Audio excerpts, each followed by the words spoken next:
Hello students.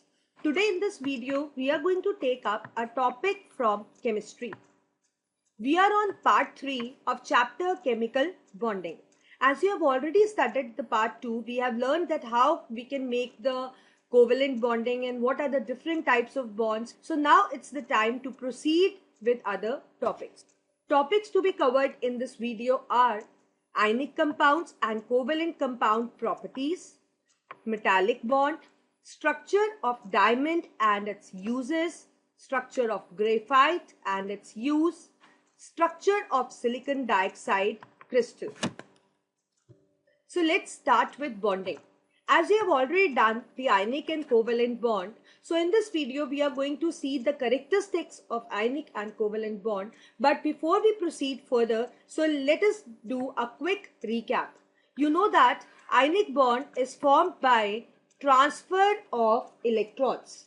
Ionic bond is formed by transfer of electrons, and covalent bond is formed by sharing of electrons.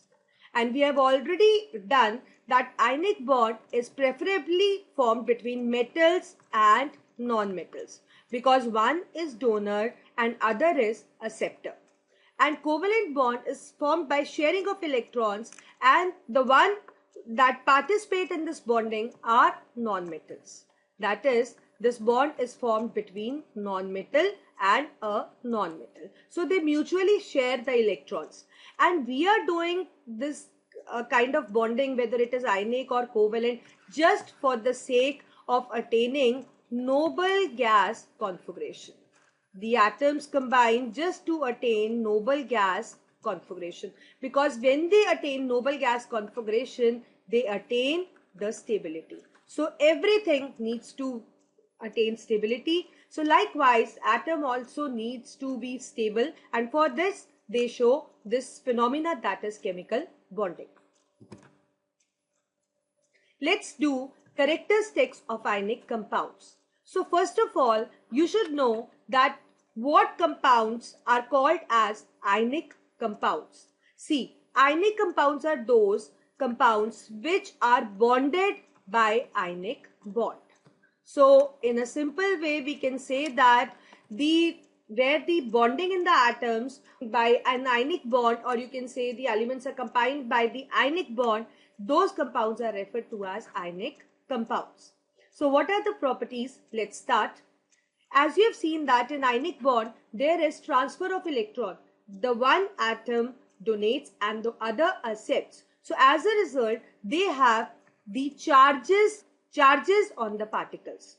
So we can say that they consist of charged particles. As you can see the charges, so they consist of charged particles. Due to this, they have strong forces, and as a result, they have high melting and boiling point. That means heat which is required to melt or boil them is quite high. They are soluble in water and other polar solvents. As you know that this is a rule of chemistry that like dissolves like. So all the polar substances are soluble in the polar solvents. Water is also polar. That is the reason that the ionic compounds are soluble in water and other polar solvents. But they are insoluble in organic and non-polar solvents because their nature becomes different here, because ionic compound is polar and organic solvents are non-polar in nature. The other property is they are good conductors of heat and electricity. You know that when there are charges, obviously it is going to be good conductor of electricity, and it is a co-application of electricity that whenever the electricity is produced, the heating effect is also produced, right? So any substance which is good conductor of electricity, in the maximum cases it is good conductor of heat as well. Let's see characteristics of covalent bond, or you can say we are focusing on the characteristics of covalent compounds. Compounds which are bonded by covalent bond. So they consist of molecules. They have comparatively low melting and boiling point because they exist as molecules. There is no such strong forces that are holding them. because there are no charges, so that they are poor conductors of heat and electricity. They are soluble in non-polar because they are not having any charges, so obviously they will not dissolve in the polar solvents. They are soluble in non-polar, like we have benzene, etc. And they are insoluble in polar solvents like water. So let us now focus on the difference between the ionic and covalent compounds.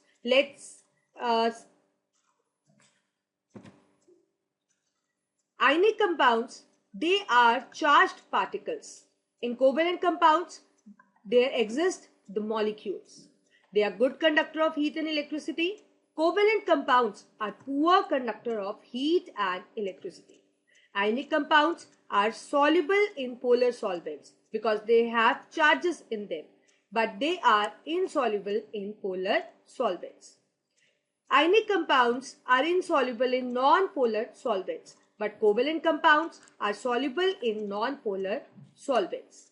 Ionic compounds possess high melting and boiling point, but covalent compounds, they have low boiling and melting point. And here we go with an example, that is NaCl is an ionic compound because the bond between sodium and chlorine here is the ionic bond. And the example of covalent compound is methane. Methane is CH4. So in this, carbon and hydrogens are linked by the covalent bond. Now let's do the third type of bonding, that is metallic bond. So what is metallic bond? It is actually the bond that holds metal atoms together in a metal lattice. You know that in the metal lattice, if I talk about metal, let's clear these terms. If I talk about metal, you know that metal is an element, and elements are formed of atoms. Metal atoms are there, right? So these atoms are held together by a bond. Typically, we are talking about the metal atoms only. They are held together by a specific bond, that is metallic bond. Now, the atoms are arranged in a definite pattern. If we get to see the structure of any element, we'll see that there is a specific structure, or you can say the specified three-dimensional structure in which the metallic atoms are arranged. So that well-defined structure is called as lattice. Now, when metal atoms are linked with each other, what happens? Their valence electrons separate from their outer shell and tends to move randomly. As you can see, these red dots, these are the valence electrons of different metal atoms, and they are moving randomly, like if they are forming a kind of C, right? Now, when the electron is lost, so metal atom will form the respective ions. As you can see that all metal atoms, due to loss of electron, they form electropositive ions.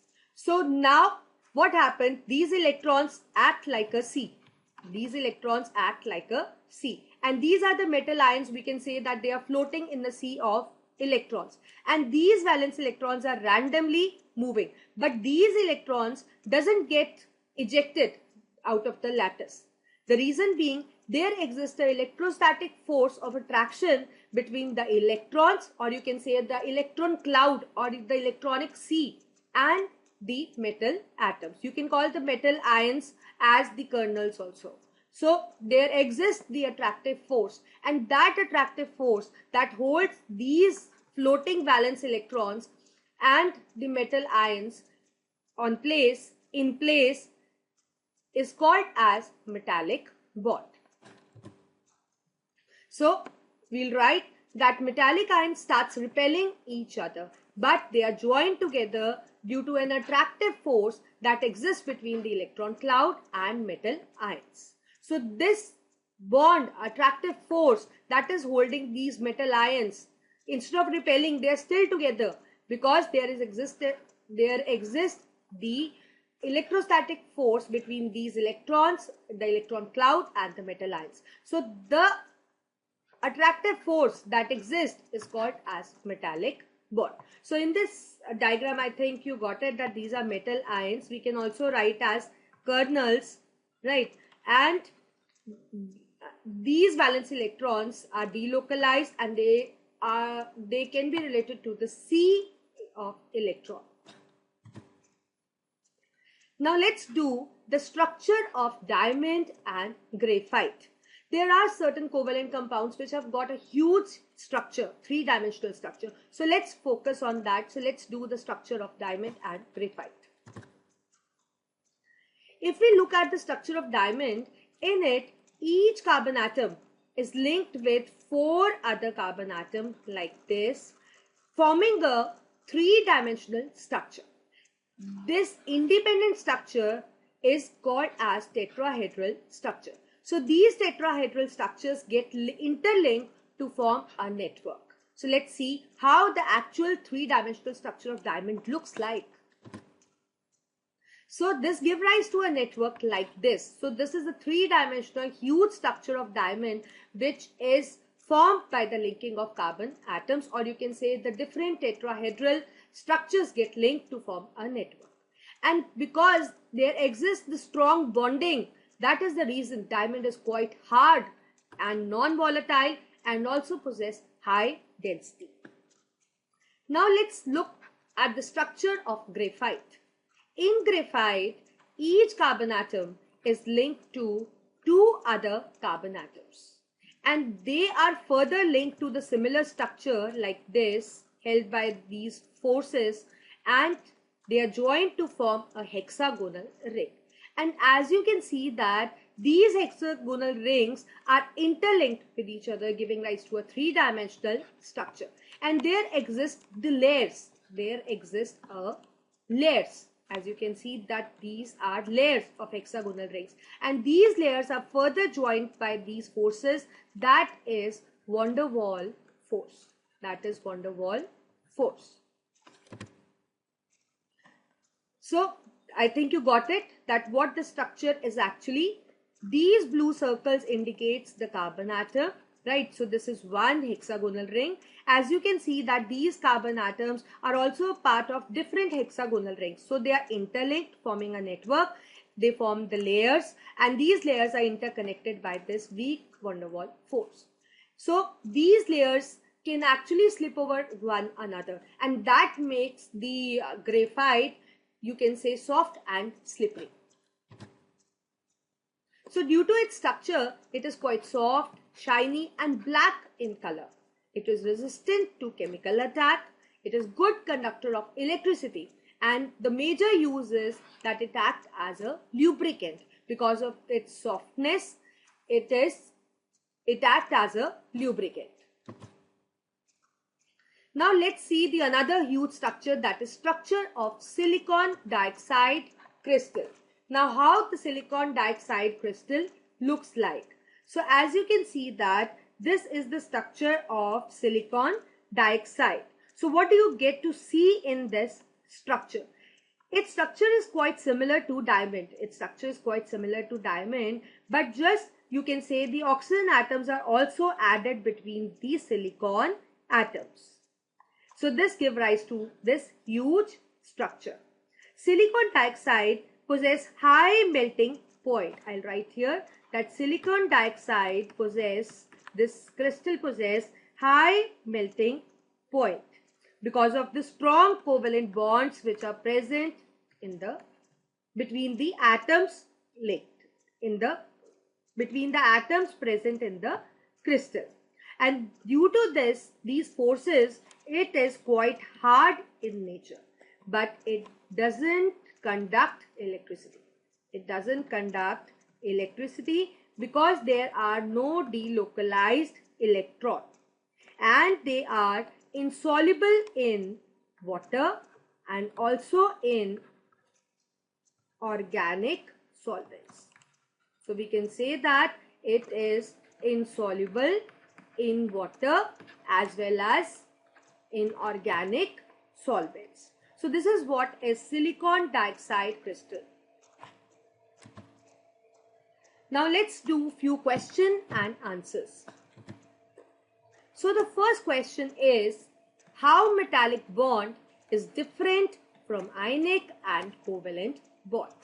The options we have are: in metallic bonds, electrons are free floating. They are not transferred or shared like in ionic and covalent. Second option is: in metallic bonds, electrons are shared. Third option: in metallic bonds, electrons are transferred. Fourth option: in metallic bonds, electrons are centralized. So we have already done that when the metallic bond is formed, what happens when the metal atoms get linked to each other, their valence electrons are liberated and they just form an electron cloud. That is, the electrons from different metal ion forms the electron cloud, just like a sea of electrons you can call. So what happens, these metal kernels are also there. So all the metal kernels should repel each other. But still they do not repel or they do not move apart. The reason being the attractive force that holds those metal ions together, and that force is due to the force between the electron cloud and the metal ions. So I think in these four options, this one is correct. That is, in metallic bonds, electrons are free floating. As you saw that they form a sea of electrons, but they are not transferred or they are not shared like it is done in ionic and covalent. Second question is, diamonds are used in making jewelry. As you all know that the jewelry is formed of diamond as well as gold, but why it is used in making jewelry? So what is the reason? It is its hardness, its density, its property of ductility, or its property of being good conductor. So the correct answer is its property of ductility, because ductility means a property when we can draw the substance into thin wires. So this is a property that makes the diamond used in making jewelry. Third question is, why graphite is used as lubricant? So we just saw that the graphite structure is like that. Each carbon atom is linked to two other carbon atoms like this, forming a hexagonal ring, right? And these are further linked to other hexagonal rings, and these actually get linked in such a manner that they form respective layers. And when these layers are formed, these layers are connected by the forces that are weak van der Waals forces. Because these forces are weak, so these layers can slide over one another. So this makes the graphite very smooth. So that is the reason it is used as lubricant. Thank you for watching this video. For more learning experience, you can visit www.posrats.com. So with this, we've finished the chapter that is chemical bonding.